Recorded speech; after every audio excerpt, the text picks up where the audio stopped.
And for that reason, I'd like to spend some time. I think there's nothing I can really say about those things that would really build on anything that you just said. So I'm not going to waste the time to just, meander over that so I can hear myself talk.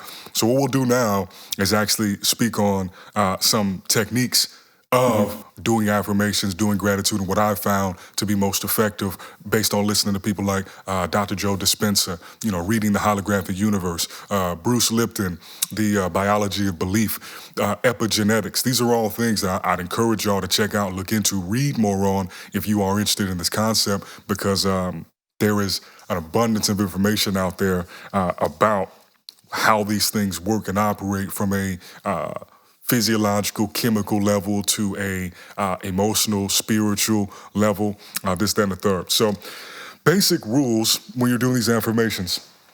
Well, for one, you want to feel it, ideally.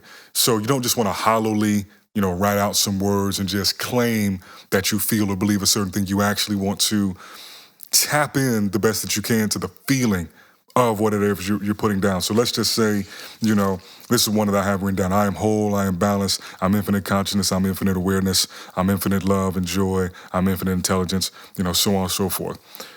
When you're going through these different things, try to take a moment to feel what that energy is like. If you were in that exact moment, what does that feel like? Can you also then can you see with your mind's eye what that reality looks like, right? It doesn't matter if it's a gratitude or an affirmation. I'll get to what I think is the better approach to how you can do that. But really honing in all of that energy, because that's going to give you the more total vibratory signature of that gratitude, that affirmation, as opposed to just the words, in the mind, but really the feeling of it. And a couple of other big tips. What I found to work, part of this also is just a time management thing, but when I would get to writing gratitude statements or I'd get to writing my affirmations, depending on how you're flowing, 10, 15, 20 minutes could pass and it might be like, damn, I wasn't really trying to sit down and write for 45 minutes. So what I have found to be really useful is to actually combine the statement, right? So whether something has already occurred, right? So I made a smoothie for myself and James when he pulled up. And so if I were to write that I'm grateful for this smoothie, the smoothie already happened in the space-time continuum on a linear timeline. It's behind us, right? But let's say that I have an affirmation for something that is yet to pass. One of the biggest things that I learned from somebody, just really when I would see it repeated by several different people, whether they be monks, whether they be, self-help gurus, whatever, is you always want to write and affirm these things as if they have already happened, affirm them in the present tense. Now, the logic behind that being, the only thing that actually exists is the present, right? The future never arrives, and the past you can never revisit. You'll never be able to be there. All you can do is be in the present. And if one is affirming something to be in the present, you're putting the energy out there that it already is so. Because the flip side of that, and a lot of people talk about the law of attraction and all these things, if you say, I will be X, I will be Y, I will have Z, necessarily in that statement, what you actually have affirmed is it has not happened. And as we just mentioned, the future never arrives.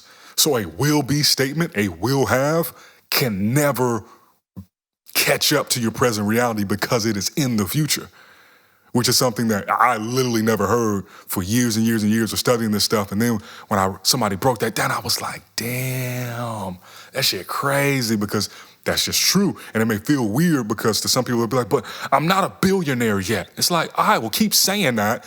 And that's what you'll never be. You'll never be. So go ahead, assume that it is done, feel that feeling, see that vision, and then what actually happens based on quantum mechanics and quantum physics, and like I said, that'll be a separate episode, and we'll see if we can find a SME. So if you're a quantum physics expert and like you make racks off of your quantum physics insight, holla at us, and we'd love to have you on.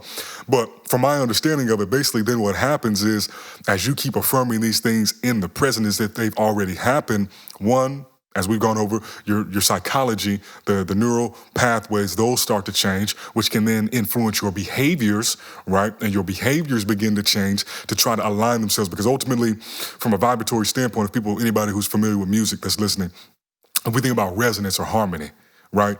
The universe wants to have some degree of harmony. Now, there's going to be harmony, there's going to be disharmony, right? So there's going to be order and chaos. Ultimately, your life, you're going to have to manage how you are resonating to try to stay or achieve harmony with the things that you say that you want.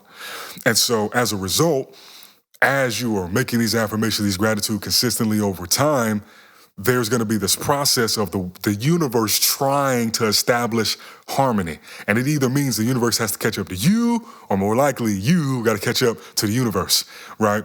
And so as you get consistent in these practices, you'll notice how you're changing, and the things that you do differently are now starting to change in vibration. And now it allows it so that the universe doesn't have to do as much work to come down and meet your vibration. And before you know it, you're in a harmonious resonance with those things that you were focusing and putting your attention on and affirming and being grateful for. And then it becomes easier for the universe to bring you more of it because you're already in harmony.